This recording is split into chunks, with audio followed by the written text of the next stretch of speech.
गजब फैसला। रिटायरमेंट से सिर्फ 24 घंटे पहले एक दिवसीय प्रमोशन, पदोन्नति। सिपाही से बनेगा हवलदार तो हवलदार से बनेगा वारंट ऑफिसर, सूबेदार। साथियों, ये फैसला भारत सरकार ने किया है। पूरी खबर पे चलते हैं और गजब फैसला है। असम राइफल में राइफलमैन को हवलदार का ऑनरेडी रैंक दिया जाएगा। हवलदार को वारंट अधिकारी का मानद पद मिलेगा। वारंट अधिकारी को नायब सूबेदार का मानद पद मिलेगा। नायब सूबेदार को सूबेदार का मानद पद दिया जाएगा। केंद्रीय गृह मंत्रालय ने सभी अर्धसैनिक बलों और असम राइफल के लिए एक अनूठी योजना लागू की है। इन बलों में सिपाही से लेकर उप निरीक्षक यानी एएसआई तक के रैंकों वाले कार्मिक इस योजना के दायरे में आएंगे। योजना के मुताबिक सिपाही से एसआई तक कार्मिकों को अपनी रिटायरमेंट के दिन पदोन्नति मिलेगी। मतलब उन्हें एक दिवसीय पदोन्नति दी जाएगी। वे 24 घंटे के लिए एक पद ऊपर वाला रैंक यानी मानद पद ऑनरेडी रैंक लगा सकेंगे। जैसे कोई सिपाही है तो उसे हवलदार का मानद पद मिलेगा, एसआई है तो उसे एसआई का मानद पद दिया जाएगा। खास बात है कि सीएपीएफ और असम राइफल में यह एक दिन वाला मानद रैंक बिना किसी वित्तीय या पेंशन लाभ के प्रदान किया जाएगा।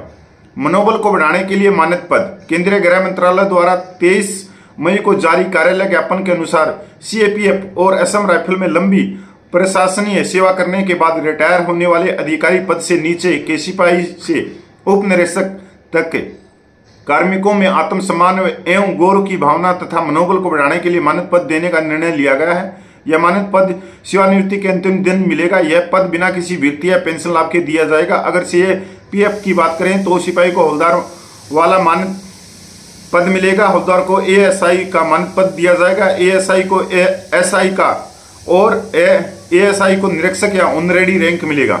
असम राइफल में इन्हें मिलेगा मानद पद। असम राइफल में राइफलमैन को हवलदार का ऑनरेडी रैंक दिया जाएगा। हवलदार को वारंट अधिकारी का मानद पद मिलेगा। वारंट अधिकारी को नायब सूबेदार का मानद पद मिलेगा। नायब सूबेदार को सूबेदार को मानद पद दिया जाएगा। विशेष बात यह है कि 24 घंटे की यह मानद पदोन्नति यह नहीं मिलेगी।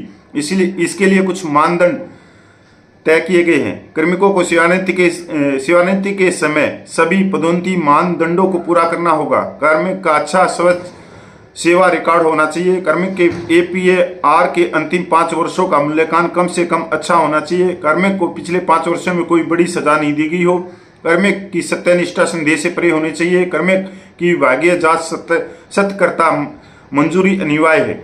ये नियम और शर्तें भी होंगी। मानद पद प्रदान करने के लिए संबंधित कमांडिंग ऑफिसर की सिफारिश होनी चाहिए। कार्मिक को सेवानिवृत्ति के दिन मानद पद प्रदान किया जाएगा। मानद पद के साथ कोई वित्तीय पेंशन लाभ दे नहीं होगा। मानद पद केवल वही प्रदान किया जाएगा जहां प्रदान किया जाने वाला पद उस संवर्ग में मौजूद है जिसे कार्मिक संबंधित है। मानद पद प्रदान करने से कार्मिक की अंतर्वरिष्ठता अप्रभावित होगी।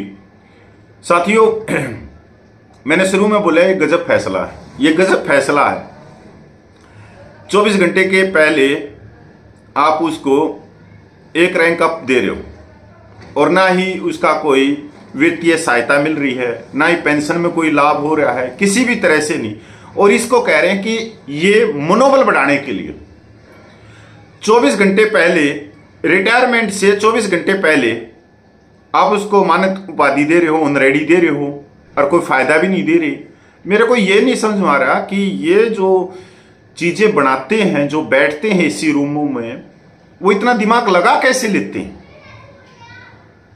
जब वो एक दिन के बाद में रिटायरमेंट हो जाएगा तो उसका मनोबल बढ़ाने का या नहीं बढ़ाने का कोई ताल्लुक रखता ही नहीं इस चीज में। तो जब उसको कोई फायदा ही नहीं हो रहा, भाई उसकी वेतन में, उसकी पेंशन में कोई फायदा हो रहा हो तो मनोबल तो वहां से बढ़ता है। साथियों, घुमा रहे हैं बस, और कुछ नहीं है। घुमा रहे हैं। गजबी फैसला है ये कि इस तरह के जो फैसले लिए जाते हैं, गजबी फैसला कहेंगे इसको, अजूबा कहेंगे, 8वां अजूबा। गृह मंत्रालय में आईएएस रैंक के इतने बड़े अधिकारी बैठे हैं और वो ये फैसला करते हैं। जबकि चाहे अर्धसैनिक बल हो, चाहे सेनाएं हो, इनकी प्रमोशन की जो पॉलिसी है, इनको कम से कम समय में पदोन्नति देनी चाहिए सर्विस के दौरान ही, जिससे इनका मनोबल बढ़े। अब 24 घंटे पहले जो सिपाही है वो हौलदार की 3 फित्ती लगा लेगा, हौलदार है वो नायब सूबेदार का पहन लेगा। मैं तो ये हैरान हूं इस खबर को पढ़ के कि ऐसे गजब के फैसले कैसे कर लेते हैं ये। और फिर छोटी सी लाइन लिख देते हैं, गजब फैसला, इससे मनोबल बढ़ेगा। मनोबल बढ़ेगा पैरामिलिट्री का, उनकी पेंशन की बहाली करो, उनको ओल्ड पेंशन दो, उनको ओआरओपी दो, ज्यादा से ज्यादा उनके वेलफेयर करो, उनके बच्चों के लिए अच्छे स्कूल, कॉलेज, यूनिवर्सिटी बनाओ अर्धसैनिक बलों के लिए। ये होते हैं गजब फैसले, वेलफेयर के होते हैं। उनकी सीटें रिजर्व करो, उनके बच्चों की करो, चाहे मेडिकल में, दूसरे जो यूनिवर्सिटी है उनके अंदर करो। ये गजब फैसले होते हैं। चलो भाई, हम अब आप और हम तो क्या कर सकते हैं। अब जिनके हाथ में कलम है उसको कलम मिल गई, वो चला रहा है उल्टी सील्टी, बस कागज मिल गया और घूमने वाली कुर्सी मिल गई, ऊपर एसी लगा हुआ है, और फिर कहते हैं कि ये मनोबल को बढ़ाने वाला। मैं तो ये कहता हूं कि मनोबल अगर बढ़ाना है तो असमानताएं जितनी है वो दूर करे, इनका वेतन बढ़ाए, इनका पेंशन बढ़ाए, जिससे इनकी जो जीवन है वो अच्छा खासा चले, उस जीवन में सुधार आए। ये गजब फैसले होते हैं। अब गजब फैसला तो मोदी सरकार ने लिया था 2 महीने पहले। जो पूर्व सांसद हैं, जो वर्तमान सांसद हैं, उनका 24% वेतन और 2.5 साल का एरियर दे के, ये होते हैं गजब फैसले। देखो कितना मनोबल बढ़ गया सांसदों का।